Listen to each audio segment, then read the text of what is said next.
Hello বন্ধুরা, তোমাদের প্রত্যেকে আবার আমার ইউটিউব চ্যানেলে স্বাগত। আজকের ভিডিওতে আমরা কোন সম্পর্কে ধারণা ক্লিয়ার করব, মানে কোন কাকে বলে, কোণের বৈশিষ্ট্য কী এবং কীরকম টাইপের কোণ আমরা দেখতে পাই তার সম্বন্ধে একটি সাধারণ ধারণা কিন্তু আজকের ভিডিওতে আমরা আলোচনা করব। সর্বপ্রথমে কোণের যদি ডেফিনেশন বুঝতে হয় তাহলে আমাকে কি বলছে, দুইটি রশ্মির প্রান্ত বিন্দু পরস্পর মিলিত হলে দুইটি রশ্মির প্রান্ত বিন্দু পরস্পর মিলিত হলে মিলিত বিন্দুতে যে চিত্র উৎপন্ন হয় তাকে আমরা কোণ বলবো। এখন স্বাভাবিকভাবে আমাদের মনে হতে পারে যে রশ্মি কাকে বলে, তাহলে রশ্মিরও একটি ডেফিনেশন থাকা উচিত। রশ্মি হচ্ছে যার নির্দিষ্ট প্রান্ত বিন্দু আছে কিন্তু নির্দিষ্ট কোনো দৈর্ঘ্য নেই। অর্থাৎ আমি যদি এরকম বলি যে এটি একটি বিন্দু, এটি একটি প্রান্ত বিন্দু হিসাবে ধরে নিই, তাহলে একটি এরকমভাবে এই যে একটি স্ট্রেট লাইন আমি ড্র করলাম, যে একটি স্ট্রেট লাইন বলবো না, এটি একটি রশ্মি ড্র করলাম যেটির একটি প্রান্ত বিন্দু আছে, মানে একটি নির্দিষ্ট দিকে শেষ হচ্ছে সেটি, কিন্তু এই দিকে সে চলতেই থাকবে অসীম দূর পর্যন্ত। তাহলে এইটিকে আমি কিন্তু রশ্মি বলে থাকবো, বা রে, ইংরেজিতে রে বলা হয়, বা রশ্মি বলে থাকবো। এখন বিষয় হচ্ছে যে দুইটি রশ্মি, এখন এই একটি রশ্মি এবং আরেকটি রশ্মি ঠিক একই প্রান্তবিন্দু থেকে, এই একই প্রান্তবিন্দু থেকে যদি আরেকটি রশ্মি বেরিয়ে আসে, তাহলে এই যে তাদের মিলিত বিন্দু, অর্থাৎ যে প্রান্তবিন্দু যেখানে মিলিত হয়েছে, অর্থাৎ এই পয়েন্টটি, এটি যদি ও নাম দিই, তাহলে লক্ষ্য করার বিষয় হচ্ছে, দেখো ওই ও পয়েন্টে যে চিত্র অঙ্কন হলো, এই ও পয়েন্ট এবং এই দুটি রে, একটি গ্রিন কালারের এবং একটি হোয়াইট কালারের রে দ্বারা যে চিত্রটি আমরা দেখতে পাচ্ছি, সেই চিত্রটিকে অ্যাকচুয়ালি কোণ বলা হয়ে থাকে বা অ্যাঙ্গেল বলা হয়। অর্থাৎ আমরা এই যে অংশটুকু দেখতে পাচ্ছি একে আমরা অ্যাঙ্গেল বলে থাকি। তাহলে যদি এটি হয়ে থাকে তাহলে এখন এই যে রশ্মি দুটি থাকছে সেই রশ্মি দুটিকে বলা হয় কোণের বাহু, এবং এই যে বিন্দুটি অর্থাৎ এই যে প্রান্ত বিন্দুটি যেটি দুটি রশ্মির কিন্তু মিলনস্থল, সেই বিন্দুটিকে বলা হয় শীর্ষ বিন্দু। তাহলে কোণ সম্বন্ধে আমার ধারণা এলো। এখন এই রশ্মি দুটি ঠিক এরকমভাবেই যে হবে সেটি না হতেও পারে, অনেক ক্ষেত্রে এরকম হতে পারে, এই একটি প্রান্ত বিন্দু একটি রশ্মি এরকম গেল এবং আরেকটি রশ্মি ঠিক এইভাবে এই অপোজিট দিকেও যেতে পারে, সেক্ষেত্রেও এই যে অ্যাঙ্গেলটি উৎপন্ন হচ্ছে এটি একটি কোণকে নির্ধারণ করবে। আবার অনেক ক্ষেত্রে এরকমও হতে পারে, এটি একটি প্রান্তবিন্দু, এখান থেকে একটি রশ্মি এইভাবে গেছে এবং আরেকটি রশ্মি সেম প্রান্তবিন্দু থেকে আরেকটি রশ্মি ঠিক এর ওপরে এইভাবে গিয়েছে, তাহলে এক্ষেত্রেও কিন্তু একটি কোণ উৎপন্ন হতে পারে। তাহলে এই যে চিত্রটি পাচ্ছি, এক্ষেত্রে একটি কোণ, এই কোণটি বা এই কোণটি বা এই কোণটি, এইগুলিকে আমরা কোণ বলে থাকবো, ঠিক আছে।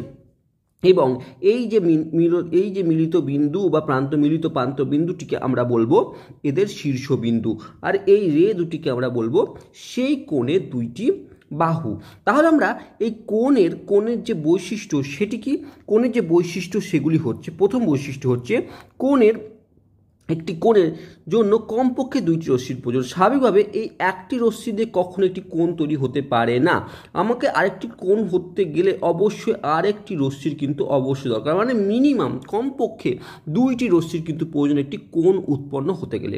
দ্বিতীয় পয়েন্টটি কি বলছি, কোনো কোণের নির্দিষ্ট শীর্ষবিন্দু থাকে, অর্থাৎ এই যে মিলিত বিন্দু এটি শীর্ষবিন্দু, তাহলে কোনো একটি কোণের একটি নির্দিষ্ট শীর্ষবিন্দু থাকে। কোনো কোণের পরিমাণ 360 ডিগ্রির বেশি হতে পারে না, অর্থাৎ এই কোণটি ধরো আমি করছি 30 ডিগ্রি, এরপরে এই রশ্মিটি ঠিক এইভাবে হতে পারে, এটি 60 ডিগ্রি, তারপরে ঠিক এইভাবে হতে পারে মানে 180 ডিগ্রি, তারপরে এই রশ্মিটি আবার এরকম হতে পারে, অর্থাৎ এটি 230 ডিগ্রি হতে পারে, তারপরে 180 ডিগ্রি থেকে 270 ডিগ্রি হতে পারে, এই কোণটি 270 ডিগ্রি হতে পারে, তারপরে একই রকমভাবে এইটি কিন্তু 360 ডিগ্রি পর্যন্ত হতে পারে। অর্থাৎ একটি কোণ সর্বাধিক কিন্তু যেখান থেকে যাত্রা শুরু করে কোণটি এই 360 ডিগ্রি হতে পারে। ইউক্লিড জিওমেট্রি, আমরা জিওমেট্রির কথা বলছি, কারণ ত্রিকোণমিতিতে আমরা দেখেছি, ক্লাস 10-এ দেখেছি যে এর কোণ কিন্তু 360 ডিগ্রি বেশি হতে পারে, কিন্তু জিওমেট্রিতে মানে ইউক্লিড জিওমেট্রিতে কিন্তু কোণের পরিমাণ সর্বাধিক 360 ডিগ্রি হতে পারে, অর্থাৎ পুরোপুরি রাউন্ড হয়ে হতে পারে। একটি কোণের দুইটি বাহুকে ছোট বা বড় যাই হোক না কেন কোণের কোনোরূপ পরিবর্তন হয় না। অর্থাৎ ধরো আমি ধরছি এই একটি রে এবং এই একটি রে, এই দুটির মধ্যে একটি কোণ উৎপন্ন হচ্ছে, ধরে নিচ্ছি এই কোণটি 25 ডিগ্রি, ঠিক আছে, এই কোণ 25 ডিগ্রি।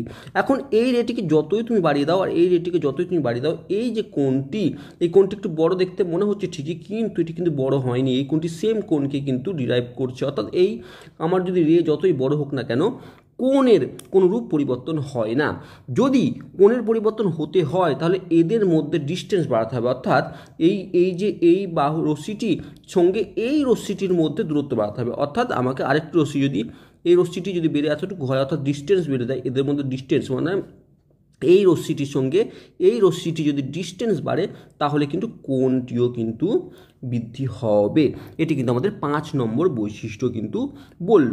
তাহলে আমরা এই কোণ আমরা বিভিন্ন রকম ক্ষেত্রে বিভিন্ন বৈশিষ্ট্যের উপর ভিত্তি করে বা বিভিন্ন ধর্মের উপর ভিত্তি করে আমরা কিন্তু অনেক রকমের কোণকে কিন্তু আমরা দেখেছি। তার মধ্যে দেখো আমরা শূন্য কোণ মানে যে কোণের মান 0 ডিগ্রি তাকে শূন্য কোণ বলা হয়, সূক্ষ্ম কোণ, সমকোণ মানে যে কোণটি 90 ডিগ্রি তাকে সমকোণ বলা হয়, স্থূল কোণ, সরল কোণ, বিপ্রতীপ কোণ, সন্নিহিত কোণ, পূরক কোণ, সম্পূর্ণ কোণ, এরকম বিভিন্ন কোণের বিভিন্ন ধর্মের উপর ভিত্তি করে এরকম টাইপের কোণের নাম কিন্তু আমরা শুনে থাকবো বা দেখেছি, এবং আমি অন্যান্য ভিডিওতেও কিন্তু এদের ডেফিনেশনটি বোঝাবার চেষ্টা করেছি।